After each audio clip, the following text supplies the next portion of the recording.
క్విక్గా మనం సాంబార్ చేసేసుకుందాం. ఇక్కడ నేను సాంబార్ చేసుకోవడానికి నా దగ్గర కొన్ని కూరగాయలు ఉన్నాయి. అన్ని వెజిటేబుల్స్ ఉంటేనే ఆ సాంబార్ సూపర్గా ఉంటుంది కదా. సో అందుకని నేను వంకాయ, బెండకాయ, ములక్కాయ, ముల్లంగి, దొండకాయ, ఇవన్నీ క్యారెట్, ఇవన్నీ కూడా చక్కగా ముక్కలు కట్ చేసేసి ఆయిల్లో వేసేసాను అనమాట. ఫస్ట్ ఆయిల్లో నేను పోపు వేయలేదు. పోపు లాస్ట్లో వేస్తేనే ఆ స్మెల్ అరోమా అనేది చాలా బాగుంటుంది. ఇవి కొంచెం సాల్ట్ వేసేసి ముక్కలు కొంచెం ఆయిల్లో మగ్గనిచ్చేద్దాం. కొంచెం ముక్కలు మగ్గంగానే మనం టమాటాలు వేసేసుకుందాం. అప్పుడు చక్కగా టమాటాలు కూడా మగ్గిపోతాయి అన్నమాట. సో ఇంకా పసుపు కూడా వేసేసి కొంచెం కలిపేసి మూత పెట్టేస్తే మన ముక్కలు అనేది చక్కగా ఆయిల్లో వేగుతూ ఉంటాయి. అడుగు పడుతుంది అనిపిస్తే కొంచెం వాటర్ పోసుకోవచ్చు. ఆ వాటర్లో కూడా చక్కగా ఉడుకుతాయి అన్నమాట.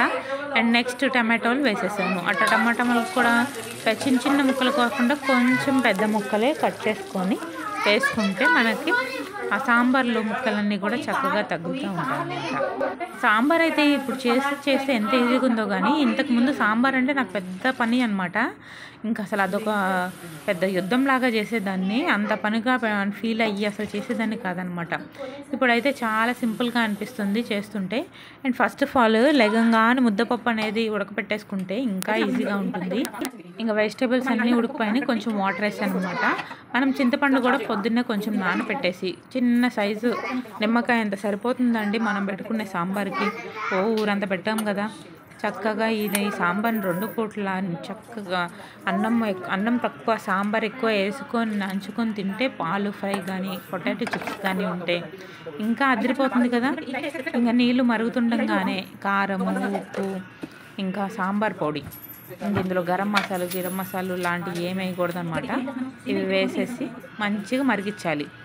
ఇంకా మరుగుతున్నప్పుడు ఆ సాంబార్ పొడి స్మెల్కి మనకి ఫుల్ సాంబార్ ఫ్లేవర్ అనేది వచ్చేస్తుంది అనమాట. ఇంకా మరుగుతున్నప్పుడు కందిపప్పు మనం ఏదైతే ఉడకపెట్టుకున్నామో అది వేసేయాలి. నేనైతే ఓన్లీ కందిపప్పు వేయను. రెడ్ దాల్ అంటారు కదా అది, ఇంకా పెసరపప్పు, కందిపప్పు, మసూర్ దాల్ అంటారు కదా అది, ఈ 3 కూడా కలిపి నేను ఉడకపెట్టుకుంటాను అనమాట, బాగుంటుందని. అయితే ఇంకా చూడండి మరిగిపోతుంది కదా వీడియోలో చూస్తున్నట్టు. ఇలా మరుగుతున్న టైంలో మనమైతే కందిపప్పు అయితే వేసుకోవాలి. అది కూడా చక్కగా మెత్తగా మెదుపుకుంటే కందిపప్పు ఈ సాంబార్ అనేది చక్కగా వస్తుందన్నమాట. అది మెత్తగా మెదకపోతే పప్పులుగానే ఉంటాయి. సాంబార్ నీళ్ళగానే ఉంటుంది అనమాట. చాలామంది యాక్చువల్గా తెలంగాణలో ముక్కలు తక్కువ, సాంబారు కొంచెం వాటరీగా చేసుకుంటారు. కానీ ఆంధ్ర సైడ్ ముక్కలు ఎక్కువ, సాంబార్ కూడా కొంచెం చిక్కగా సూపర్గా చేసుకుంటారు అనమాట. ఇక్కడ చూడండి నాకు మరీ సాంబార్ చిక్కగా అయిపోయింది. సో మళ్ళీ వాటర్ పోసాను అనమాట. ఇక్కడ మరీ చిక్కగా చేసేస్తే కూరగాయల పప్పు అయింది, సాంబార్ అవ్వదు. అందుకని మళ్ళీ నేను వాటర్ పోసాను అనమాట. ఇంకా వాటర్ పోసి కొంచెం టేస్ట్ సెట్ చేసుకోవాలి. అండ్ సాంబార్కి ఇంపార్టెంట్గా ఏంటంటే కొంచెం బెల్లం ముక్క యాడ్ చేయాలండి.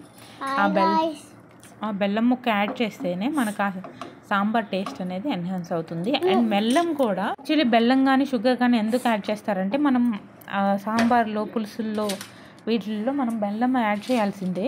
ఎందుకంటే చక్కగా పులుపు కానీ ఏమైనా ఎక్కువైనా కారము అవన్నీ కూడా అది అడ్జస్ట్ చేస్తుంది అనమాట, ఆ తీపి అనేది. సో అందుకనే యాడ్ చేస్తాం మనము. ఇంకా టేస్ట్ కూడా చాలా బాగుంటుంది. సో ఇంకా సాంబార్ అయితే మరిగిపోయి రెడీ అయిపోయింది. ఇంక ఇప్పుడు పోపు వేసేసుకోవాలన్నమాట.